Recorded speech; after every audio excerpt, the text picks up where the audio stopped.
યુવા મોરચા દ્વારા cycle rally યોજી મહાવીરનગર વિસ્તારમાં મોદી પરિવાર સાથે નીકળી સાયકલ રેલી વહેલી રેલી કરી વહેલું મતદાન કરવા મોદી પરિવારની જાગૃતિ રેલી યોજાઈ। મહાવીરનગરમાં અલગ અલગ વિસ્તારના રોડ પર મોદી પરિવારની સાયકલ રેલી ફરી મહાવીરનગરથી નીકળી રેલી છાપરિયા થઈ પરત મહાવીરનગર સમાપન કરી।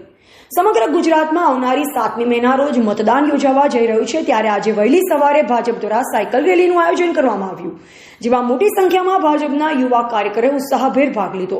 તેમજ આ સાયકલ મેરેથોન શહેરના વિવિધ વિસ્તારોમાં ફરી હતી અને લોકોને મતદાન માટે જાગૃતિ આવે તે માટે વહેલી સવારે સાયકલ મેરેથોન દ્વારા લોકોને વહેલા મતદાન કરવા માટેનું પણ જણાવ્યું। આ વખતે ગરમીમાં વહેલું મતદાન થાય તો ગરમીથી પણ રાહત મળે, તો ભાજપના ઉમેદવાર શોભનાબેન બારૈયાના સમર્થકો પણ સાયકલ મેરેથોનમાં જોડાયા અને હિંમતનગરના મહાવીરનગર ખાતેથી પ્રસ્થાન કરી શહેરના અલગ અલગ માર્ગો પર ભ્રમણ કરી સિંધી સમાજવાડી ખાતે સમાપન થયું। એવા રાજકમલસિંહ પરમાર, ભારતની અસ્મિતા, સાબરકાંઠા।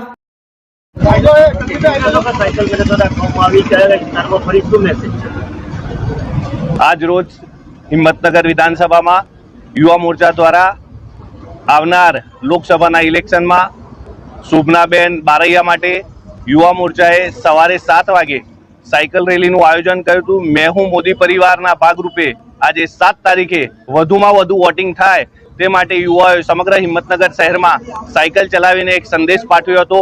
ફરી એકવાર 400 પારના નારા સાથે મોદી સાહેબને વડાપ્રધાન બનાવવા માટે સર્વ હિંમતનગર વિધાનસભાના સૌ મતદારો જાગૃત કરવા માટે આજની આ રેલી કાઢી હતી। એની અંદર ફરી એકવાર 50,000થી વધુ લીડે હિંમતનગર વિધાનસભા સાબરકાંઠાને લીડ આપશે, એ જ અભ્યર્થના સાથે સૌનો ખૂબ ખૂબ આભાર।